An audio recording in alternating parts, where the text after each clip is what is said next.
زہدم تابعی ہیں، زہدم نام ہے تابعی کا. کتنے اچھے اچھے نام ہوتے ہیں، لیکن اب لوگوں کو نئے ناموں کی، اب یہ نیا ہے نا، زہدم کس کا ہے پورے لسٹر میں؟ بہت سارے نام ایسے ہیں، اور لوگوں کو ایک ایسا خط سوار ہے کہ میرے بچوں کا نام ایسا ہو کہ کہیں ہو نہ. تو ایسے نام تلاش کرے، آج اپنے طور پر بناتے ہیں نام. کیا کہوں، کسی پر فٹ ہو جائے، کسی کے گھر میں وہی نام ہو، ورنہ اپنے طور پر جو اچھا لگا وہ نام رکھ دیا.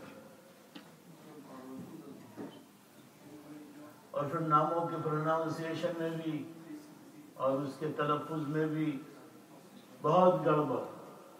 ثعبان نام ہے، صحابی ہیں، اب اس کو کوئی ثعبان کہے تو اس کا ترجمہ تو ازدہا ہو گیا، ازگر، اور وہ ثعبان واو سے ہے. آصف جو ہے، آصف صاد سے ہے، اور لوگ اگر کوئی آصف سین سے کہے تو اس کا ترجمہ غمگین شخص. بہت ضروری ہے تلفظ، اس کے اثرات پڑتے ہیں. تو زہدم کہتے ہیں حضرت ابو موسیٰ اشعری رضی اللہ تعالیٰ عنہ. ان کی مختصر سیرت میں پہلے عرض کر چکا ہوں. بڑے جلیل القدر صحابی ہیں ابو موسیٰ، قبیلہ اشعر قبیلے سے ہیں. رسول اکرم صلی اللہ علیہ وسلم نے فرمایا تھا کہ آل داؤد کا لحن اسے دیا گیا، خوش الہانی، بہت اچھی آواز تھی. کہتے ہیں ہم حضرت ابو موسیٰ اشعری رضی اللہ تعالیٰ عنہ کے پاس تھے تو آپ کے پاس مرغی کا گوشت لایا گیا. فتنحى رجل من القوم، گھر میں بنا ہوگا یا کہیں سے لایا گیا ہوگا. فتنحى رجل، اب زہدم وہاں پر موجود تھے. اس کا مطلب یہ کہ نیک لوگ بھی جمع ہو کر ایک جگہ پر کھائیں، وہ بھی کوئی غیر شرعی چیز نہیں ہے. اگر اجتماع دین کی بنیاد پر ہو، محبت صرف اللہ کے لیے ہو تو بہت اچھی چیز ہے. زہدم کہتے ہیں حضرت ابو موسیٰ اشعری کے پاس تھے اور گوشت لایا گیا مرغی کا. فتنحى رجل من القوم، ان لوگوں میں سے ایک شخص تو پیچھے ہٹ گیا، دور چلا گیا. تو آپ نے فرمایا مالک، کیا ہوا ہے بھائی، کیوں کھاتے نہیں تم؟ اس سے معلوم ہوا کہ میزبان کو، مہمان کو پوچھنا چاہیے اگر کھا نہ رہا ہو کہ کیوں نہیں کھاتے، تم کھاؤ. جہاں چند مسلمانوں کا جمع ہو کر کھانا یہاں سے معلوم ہوتا ہے اس کا جواز، وہی یہ بھی کہ میزبان مہمان سے پوچھے کھا کیوں نہیں دیتی.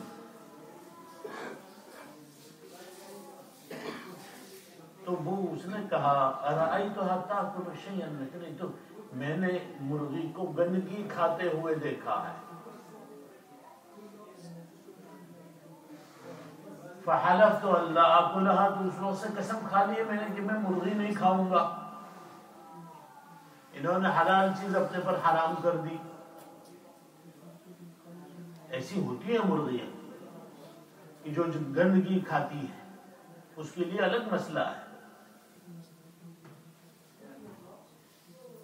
اسے جلالہ کہا جاتا ہے. جلالہ کبھی بھیڑ، بکری، گائے، کٹڑا، جنہیں پاڑوں کہیے صاحب، ان میں سے بھی بعض جانور گندگی کھانے کے عادی بن جاتے ہیں، ایسا بھی ہوتا ہے.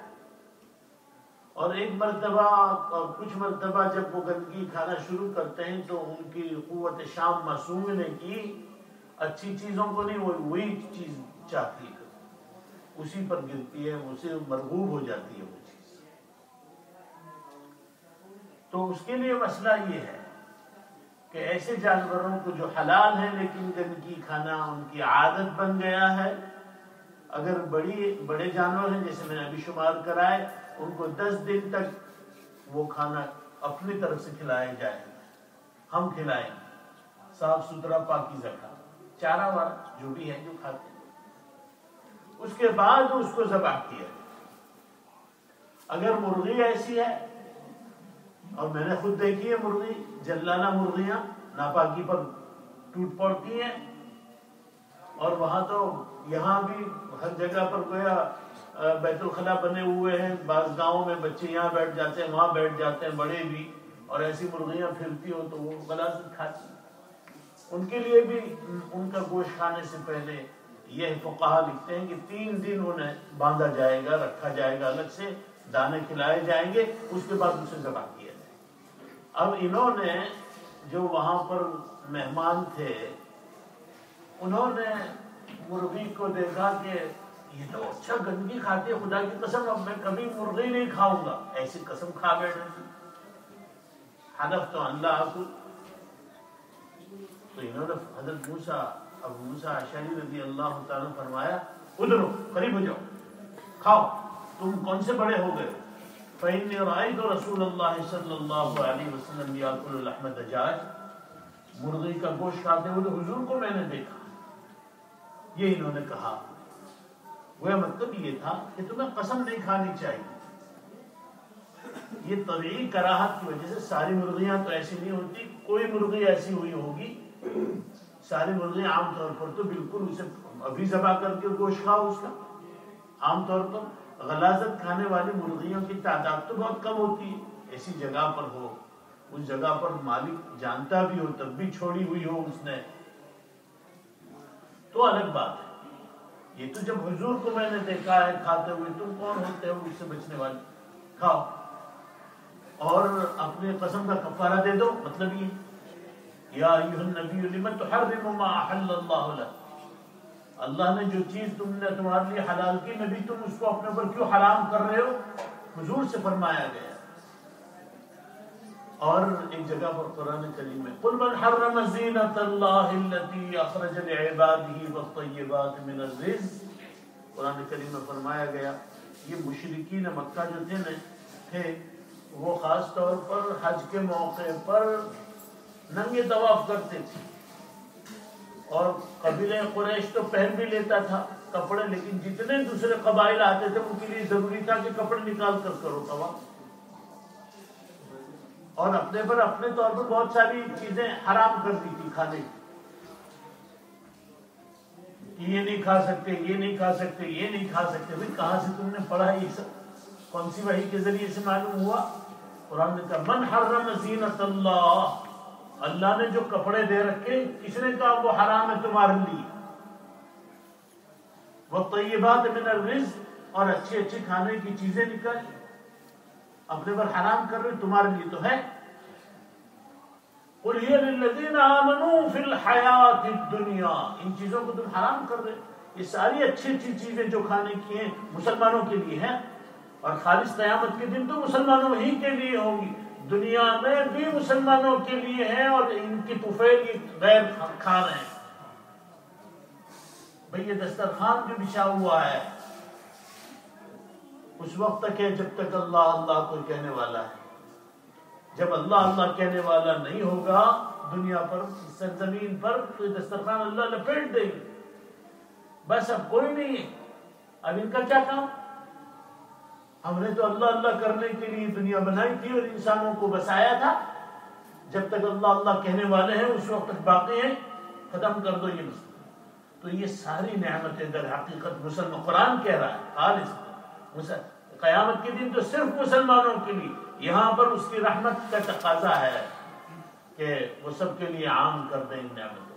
اب آدمی اپنے پر حرام کر، اس سے معلوم ہوا کچھ لوگ ایسے بھی گزرے ہیں اور ہوتے ہیں، باوجود کھانا اچھا ہے لیکن نمک مرچ پانی شوربہ بنا کے کھاؤ۔ ارے اللہ کے بندے، تجھے وافر مقدار میں یہ چیزیں میسر ہیں تمہارے، پھر اس کے باوجود تم یہ کھا رہے۔ کپڑے بھی اسی لیے کہ کپڑوں کو بھی اچھا پہننا چاہیے اگر اچھا ہے۔ میں نے تب بھی عرض کیا تھا، آج بھی عرض آپ نے یہ پڑھا کہ حضرت نبی کریم صلی اللہ علیہ وسلم نے جن 2 کپڑوں میں وفات پائی تو اس میں ایک میں تھا کہ تہبند اور ایک چادر جس پر پیبند لگے ہوئے ہے نا. حضرت عمر رضی اللہ تعالیٰ عنہ کے بھی لباس مبارک پر پیبند لگے ہوئے تھے. تو کیا ان لوگوں نے نہیں پہنا تو ہم بھی نہ پہنے؟ سوال پیدا. بھئی وہ تو خرچ کرنے والے تھے اللہ کے راستے میں, اپنے لیے کچھ رکھنا ہی نہیں چاہتے. ایسا نہیں تھا کہ ان کو میسر نہیں تھا, یہ بات نہیں تھی. اور اچھا کپڑا پہننا جبکہ میسر ہو وہ شکر کی ایک شکل ہے, یاد رکھیے وہ شکر کی ایک شکل ہے. اور ملنے کے باوجود نہ پہننا وہ ناشکری کی ایک شکل ہے. دیکھو حضور اکرم صلی اللہ علیہ وسلم اور صحابہ نے, اب دیکھیے عقل دجاج کھا رہے ہیں ابو موسیٰ اشعری, اور حبارہ کھایا, آگے آ رہا ہے. وہ پرندہ نبی کریم صلی اللہ علیہ وسلم نے تناول فرمایا, ابھی آگے آ رہا ہے. تو ان لوگوں کا کیا تھا, کسی چیز کے لیے تکلف نہیں فرماتے تھے. جو چیز میسر ہوتی, میں نے عرض کیا تھا, ایک جوڑا ایسا رسول اکرم صلی اللہ علیہ وسلم نے خریدا جو 24 اونٹ جس کی قیمت, ایک چادر مبارک 10,000 درہم تھی, لیکن وفات کن کپڑوں میں ہوئی, اور کیسا معمولی لباس. تکلف نہیں, یہ نہیں ہے تو پیچھے پڑ گئے. عربی اچھے کپڑے نہیں تو قرض لاؤ, اور قرض لا کر بھی ٹھاٹ باٹ سے رہو. یہ اچھا مل گیا پہن لو, نہیں ملا تو اس کے لیے زیادہ فکر میں نہ پڑو. جیسا جس حالت میں اللہ رکھے اسے رہو, بس یہ ہے. میسر ہے پہن لو, اچھے کپڑے میسر ہے پہن لو, اچھا کھانا میسر ہے کھا لو. کس نے منع کیا؟ قل من حرم زینت اللہ التی اخرج لعباده والطیبات من الرزق. تو بعض لوگ یہ سمجھتے ہیں کہ میں جتنا سادہ رہوں گا اتنا زیادہ ثواب ملے گا. ہاں یہ نیت ہو کہ بھائی اور اتنا تو الگ بات ہے وہ, لیکن ایسا نہیں ہونا چاہیے کہ لوگ انگلیاں کریں کہ جو نا پائیں کتنوں سے توئے کا رستہ نہیں. ایسا ہوتا ہے نا, ایسا ہوتا ہے. کیوں انگلیاں اٹھائیں ہمارے پاس, اتنے بھی اتنا اعلیٰ اور ایسا کہ نہیں, پھر یہ انگلیاں دیکھو یہ وہ آ رہے ہیں, دیکھو ایسے کپڑے, ایسا بھی نہیں ہونا چاہیے. دونوں طرف اعتدال, زندگی میں اعتدال جو میں ایسا تکلف نہیں. اس لیے بات مرتبہ میں اس لیے تفصیل عرض کر رہا ہوں کہ یہ حدیث سنی تو اب ذہن بن گیا کہ اب ہم نہیں پہنا. رسول نے جب یہ, وہ تو اس وجہ سے بھی آپ بڑے بڑے لوگوں نے سادگی میں رہیں کہ اس وقت جو مالدار تھے نا وہ اچھے کپڑے پہن کر غریبوں پر دھانس نہ جمائے.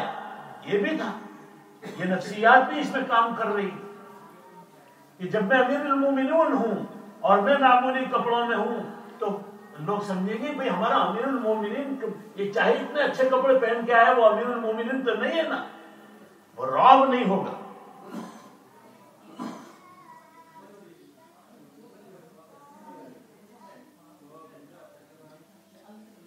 عن ابراہیم بن عمر بن سفینۃ عن ابیہ عن جدہ قال اکلت مع رسول اللہ صلی اللہ علیہ وسلم لحم حبارہ. یہ سفینہ ایک صحابی ہیں. سفینہ, سفینہ نام نہیں ہے, حضور نے نام دیا ان کو. سفینہ کا ترجمہ ہے کشتی. تو کشتی کیوں نام رکھ دیا؟ لوگوں نے پوچھا, کہا کہ میں سفر میں بہت اٹھاتا. تو حضور نے فرمایا یہ تو کشتی ہے, جتنا سامان لا دو لائیے. مضبوط رہے ہوں گے بہت زیادہ, اور بہت کمزور ہوں وہ کہیں بھائی میرا بھی اٹھا دو ذرا, تو اس کے لیے بھی یہ تیار ہو جاتے ہیں. مجھے کہا کہ حضور نے میرا نام سفینہ رکھا. وہ کہتے ہیں کہ میں نے نبی کریم صلی اللہ علیہ وسلم کے ساتھ حبارہ کا گوشت کھایا. حبارہ اب تو بہت ساری چیزیں اتنی اس کو سمجھنا اتنا آسان ہو گیا ہے. مترجمین جنہوں نے پرانے ترجمے کیے ہیں, کسی نے اس کا ترجمہ سرخاب کیا ہے. اب سرخاب وہ پرندہ نہیں ہے, لیکن اب ویکلیپیڈیا یا اس میں چلے جائیں تو حبارہ بتا دیں گے وہ کہ یہ ہے حبارہ. عرب لوگ اسے حبارہ کہتے ہیں. بھئی کسی شخص نے حج نہیں کیا ہے, بہت